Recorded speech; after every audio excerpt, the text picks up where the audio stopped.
দিনাজপুর শহরটি আমাদের বাংলাদেশের উত্তর পশ্চিম অঞ্চলে অবস্থিত একটি খুব সুন্দর ও পুরনো শহর।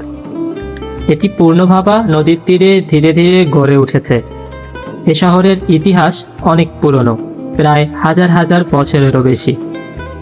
প্রাচীনকালে এই অঞ্চলটি পূর্ব বর্ধমান রাজ্যের অংশ ছিল।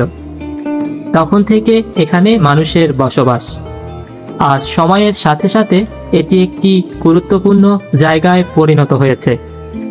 রাজা দিনরাজ বা দিনারাজ নামে এক রাজার নাম থেকে এ শহরের নামকরণ করা হয়েছে। অনেকে মনে করেন এ শহরের প্রতিটি রীত, প্রতিটি রাস্তা এ শহরের গল্প বলে। এখানে হাঁটলে মনে হয় এর ইতিহাসের কোনো এক পাতায় আমরা হারিয়ে গেছি।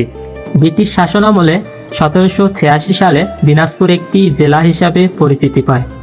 তখন থেকে এটি প্রশাসনিক কেন্দ্র হিসাবে গুরুত্বপূর্ণ হয়ে ওঠে।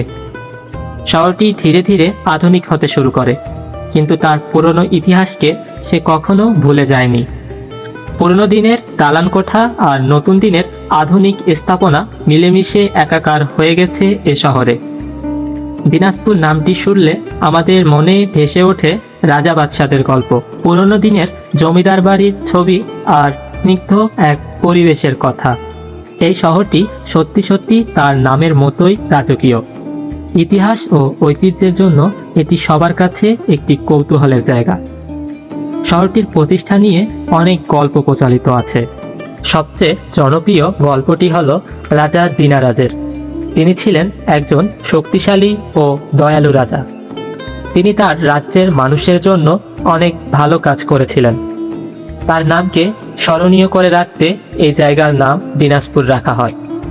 আবার কেউ কেউ বলেন ফারাসি শব্দ দিনার এর অর্থ স্বর্ণমুদ্রা, আর পুর অর্থ শহর। দুটি শব্দ মিলে দিনারপুর বা দিনাজপুর নামের উৎপত্তি হয়। কারণ যাই হোক না কেন, এ শহরটি একটি ঐতিহাসিক স্থান, তা নিয়ে কোনো সন্দেহ নাই। এর মাটি ও বাতাসে মিশে আছে শত শত বছরের ইতিহাস। দিনাজপুর শুধু একটি জেলা নয়, এটি একটি জীবন্ত ইতিহাস। এখানকার মানুষগুলো খুব সহজ সরল আর অতিথিপরায়ণ।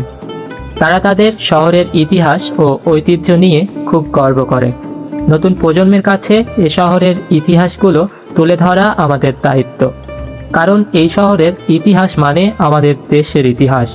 পূর্ণভবা নদীর শান্ত স্রোতের মতো দিনাজপুর শহরটিও শান্তভাবে বয়ে চলেছে। এই শহরের গল্প কোনোদিনও পুরনো হবে না, বরং সময়ের সাথে সাথে তা আরও উজ্জ্বল হয়ে উঠবে।